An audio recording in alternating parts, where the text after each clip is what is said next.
NBC presents Willard Waterman as the Great Gildersleeve.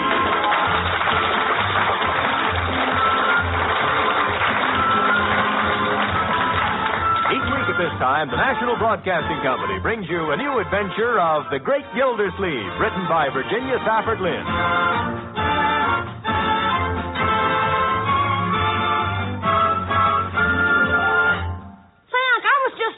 Well, don't.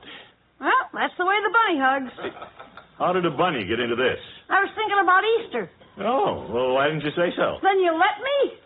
Let you what? I was hoping you'd let me go to the Easter sunrise services. Well, we'll all go. We always go. Bertie sings in the choir. Well, thanks for letting me stay up all night Saturday so we'll get a good early start. Why, we've never missed a sunrise service. Stay up all night? Who said anything about staying up all night? I did. Leroy, we go through this every year. What's so fascinating about staying up all night? Night's just like daytime, except it's dark. But if I stay up all night, nobody will oversleep. No one's going to oversleep. Unc, I'm not getting through to you. The only way we can be sure nobody will oversleep is for me to stay up all night. Ah, there's one other way. What other way? Well, in this age of automation, there's a new mechanical invention, a startling new device that'll take care of it. No kidding. What invention is that, Unc? The alarm clock. In just 60 seconds, we'll hear what's going on in Summerfield. But first, hear this. This is Clifton Fadiman speaking. Won't you join me every Thursday for Conversation, a program of civilized talk for civilized people about civilized matters? Our topics range from love to crime, from good books to good parties, from the problems of being an actor to the problems of being retired. And our conversationalists range from comedians to philosophers. They include actors, teachers, poets, scientists, prison wardens, and even a quiz champion. Conversation has won many awards in the course of its radio career, but more important, it's won a host of friends.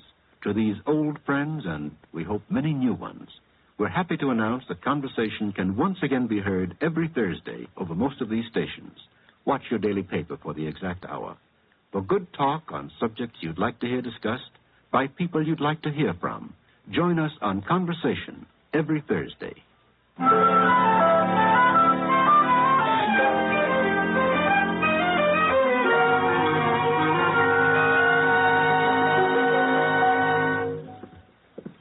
Bertie, have you seen the... Well, what's this? Millinery shop? I'm making a new Easter bonnet for my little niece. Oh, fine. How are you, Judy? Just fine, thank you. I guess this is going to be just about the prettiest Easter hat anybody ever saw. Yeah, and I'll bet you'll be about the prettiest little girl in the Easter parade. Thank you, Mr. Gildersleeve. Now, don't mix up them ribbons, Judy. I got them measured off.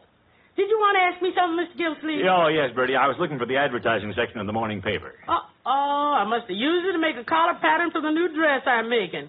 Was it something important? Oh, no, Bertie. Hogan Brothers was having a special Easter sale on suits, and I thought I'd give myself a treat. But I can stop in there tomorrow. Hey, I got some swell ones for Mr. Peary.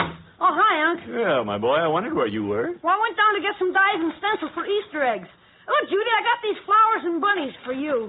Thank you, Leroy. Aren't they cute? Oh, that was real nice of you, Leroy. I'll hard-boil the eggs for you. But I expect you and Judy will have to attend to the coloring, because I got to help collect Easter lilies and decorate for the services. And we got several choir practices, too. Oh, sure. Judy and I can do all this stuff. Well, I'll go finish my evening paper. Yeah, well, I'll put the stencils in a dry place, like the sideboard. Well, dinner will be before very long, Mr. Gildersleeve. Smells mighty good, Bertie. Unc, by the way, what am I going to do about my new slacks? The pants are yay long. I'm not going to grow that much between now and Easter. With all Bertie's got to do, I hate to ask her. What'll I do? Oh, don't worry. Bertie's never too busy to find time to do things for us. Yeah, that's why I hate to bother her. Oh, say, Unc, before I forget it, where in the Bible will I find the 23rd Psalm? Well, it should be in the book of... why do you want it? I want a quote from it in my Sunday school paper for Easter. Oh, well, we'll talk about that later.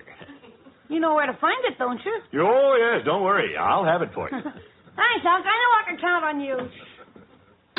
Do I know where it is in the Bible? Well, do I?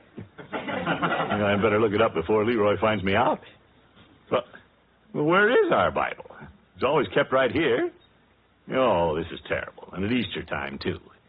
Well, I guess it's just one thing to do. Find an authority on the subject. And I can't think of anyone better than our minister, Dr. Horton. Yeah, that's a good idea. Always enjoy talking to him anyway.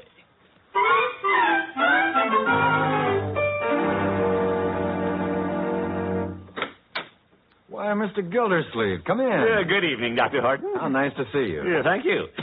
Yeah, I'm afraid it's been a long time. Well, that depends on how you measure time. If your yardstick's the pleasure of seeing a friend, then it has been a long time. But if it's from a sensorial viewpoint, you'll have to be the judge because I haven't kept track. Yeah, it's nice of you to put it that way. Well, sit down, Mr. Gildersleeve. Yeah, thank you. Say, you've redone your study, haven't you? Yes, indeed. I think it makes the room more spacious, don't you? Yeah, I like it very much. Did you do it just recently? 9 months ago. Oh. Yeah, that does make it a long time since I dropped in from any viewpoint. Well, in any case, I'm glad you came. Oh, help yourself to those special Easter cookies my sister made today. Yeah, thank you. Oh, they are good. When my sister comes back from dyeing Easter eggs for the kids across the street, you'll be sure and tell her that. Yeah, I certainly will. Well, then, you don't think these things are too frivolous?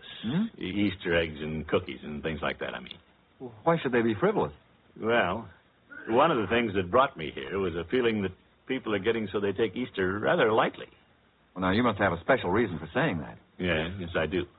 There seems to be too much emphasis put on material things. New suits, Easter bonnets. Well, it all goes in together more or less.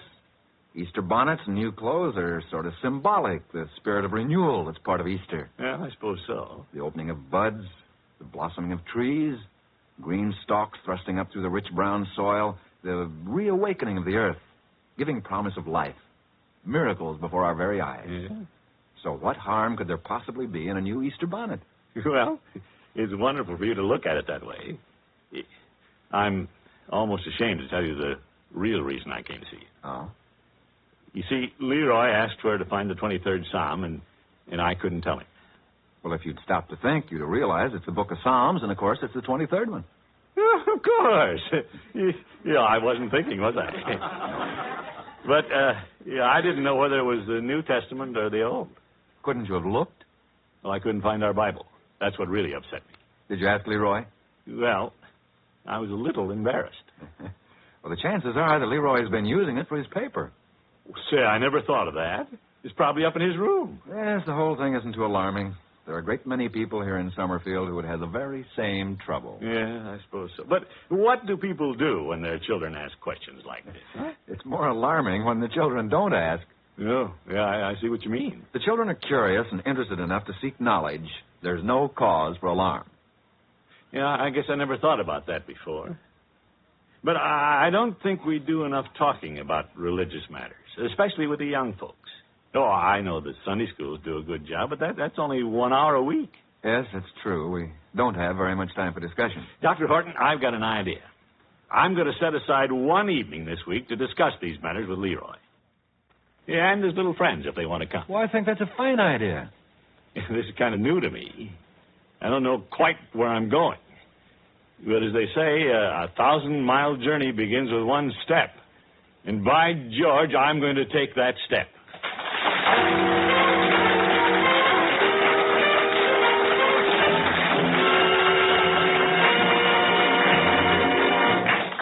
In just a moment, we'll return to the Great Gildersleeve.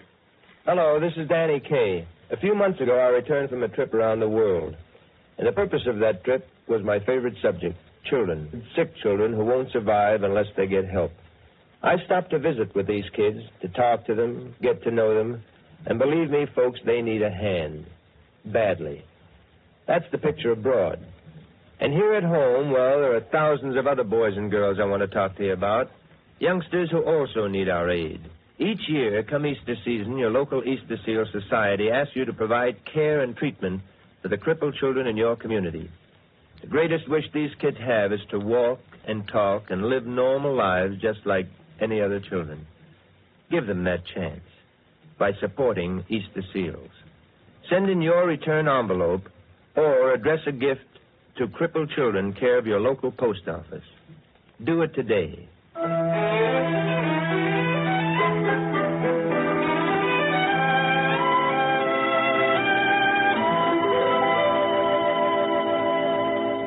Mr. Gildersleeve, just exactly what are you trying to do?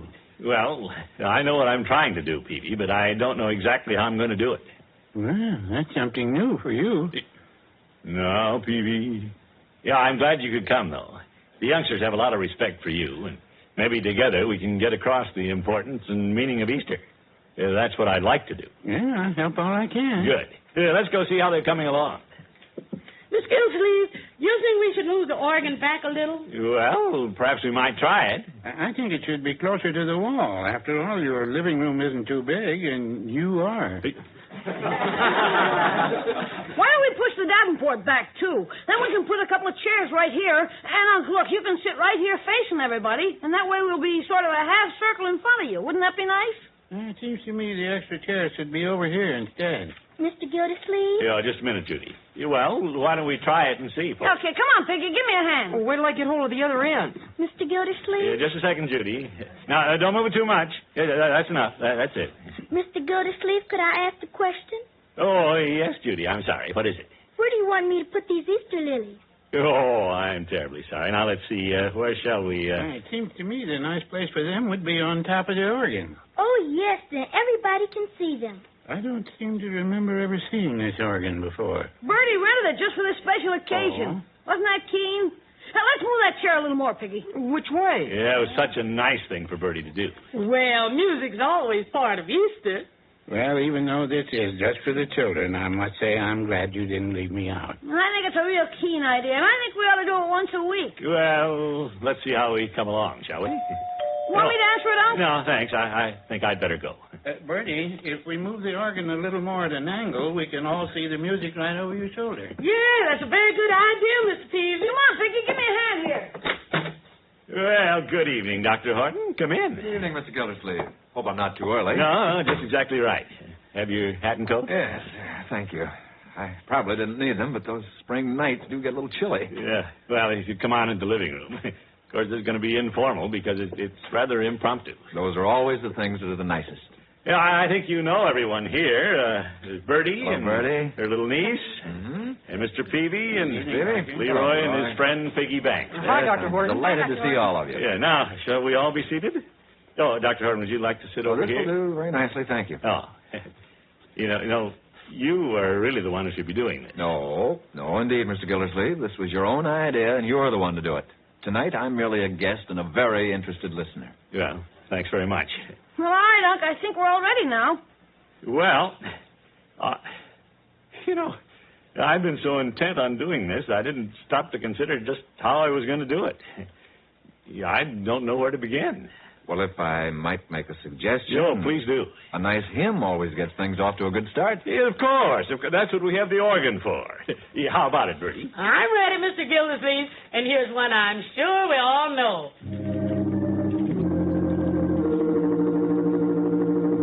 Onward, Christian soldiers, marching as to war, with the cross of Jesus going on before.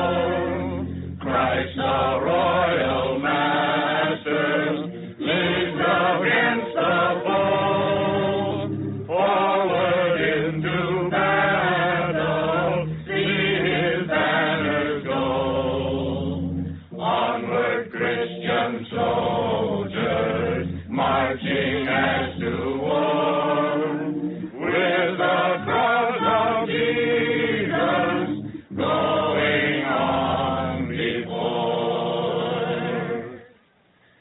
Unc, I'd like to ask something. You all right? What is it, Leroy? Well, something I can never get straight. When is Easter? I mean, one year it's one day, and the next year it comes on a different date. Why is that? And I must admit that I never get it quite straight myself. I've never understood it all. No, I never could figure it out. Could you tell us about that first, Mr. Gildersleeve? Well, sure. I had to look it up, but I know now. It goes back to very early times. The date of its observance was fixed at the Council of Nicaea, and it's the first Sunday after the full moon, occurring on or next after the 21st of March. Oh, so that's it. That's it. Now, here's another question for you. Where does the word Easter come from? Gee, I don't know. Well, Dr. Horton, do you suppose you could tell us? Yes, the name was derived from an old Saxon feast day. It signifies joy because of the earlier rising of the sun and the beginning of new life on the earth.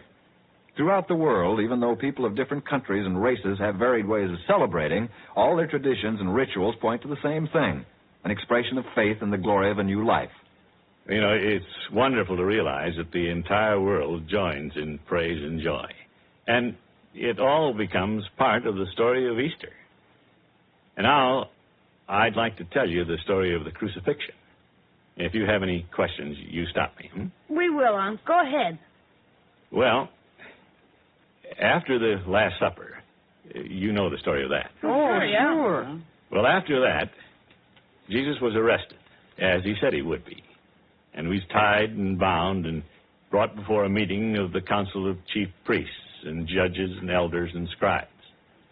They were in session to decide what to do with this man, who they felt was arousing the people and shaking their authority. Well, many witnesses accused him of many things. He'd healed the sick, he'd cured the blind, but there was no wrong in these things.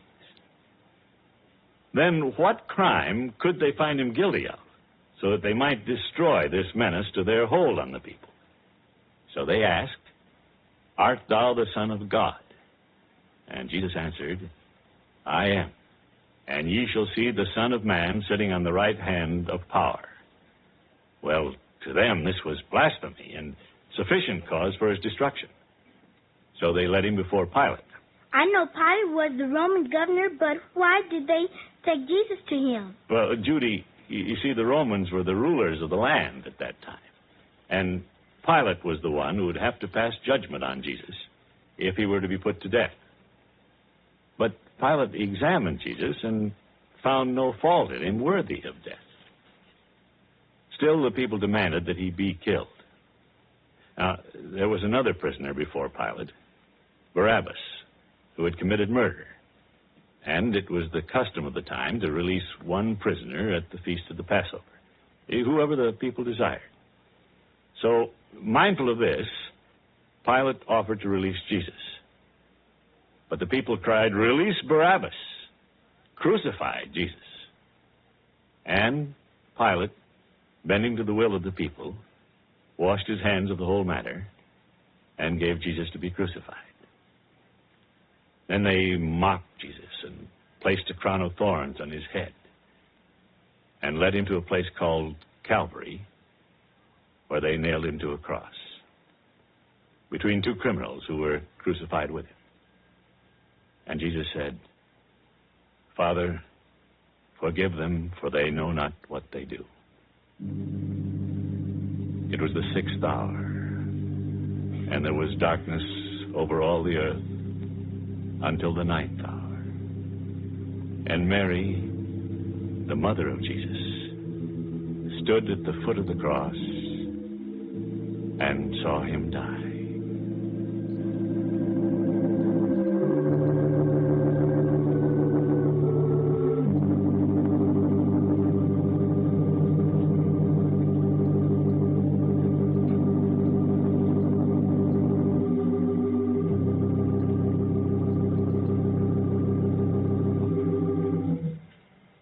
Gildy will be back in just a moment. May we earnestly suggest that you attend church this Easter Sunday. Everyone needs the comfort and inspiration of religious faith, for it is faith which helps hold our families together, builds moral and spiritual character. And today, perhaps more than ever before, there's a need to turn to a way of life based on the enduring principles of religion. There are a great many programs of religious nature on NBC Radio, which you'll enjoy hearing this Sunday. Among them, The Art of Living, the National Radio Pulpit, Eternal Light, the Lutheran Hour, the Catholic Hour, and the Hour of Decision, conducted by Billy Graham. These are but a few of the broadcasts that will bring you inspiration and comfort not only this Sunday, but on the Sundays to come. Of course, the Easter message will be the highlight event this week. We know you'll enjoy hearing them as a supplement to your visit to the church of your choice. And when you do go to church this Sunday, take the whole family with you.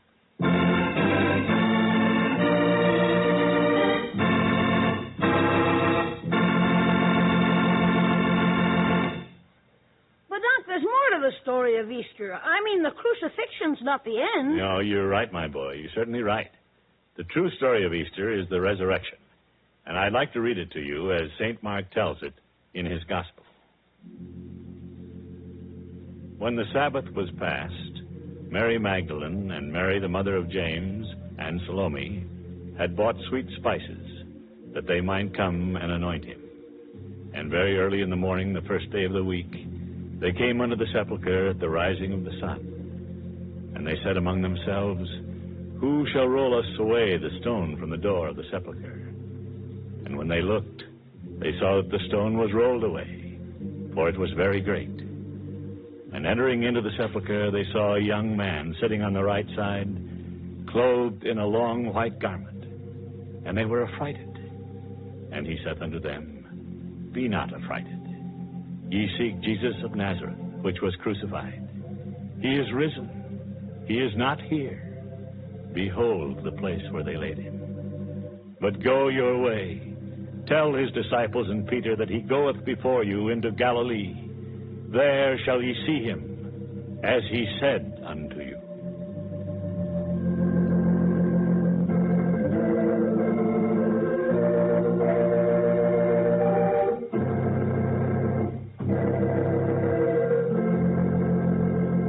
The Great Gildersleeve is played by Willard Waterman and is an NBC Radio Network production, produced and directed by Virgil Reimer. Musical compositions by Jack Meakin. Included in the cast were Walter Tetley, Amanda Randolph, Olin Soule, Ralph Reed, Carolyn Jean Hill, and Dick LeGrand. Now, this is Don Rickles inviting you to listen again next week to another new adventure of The Great Gildersleeve.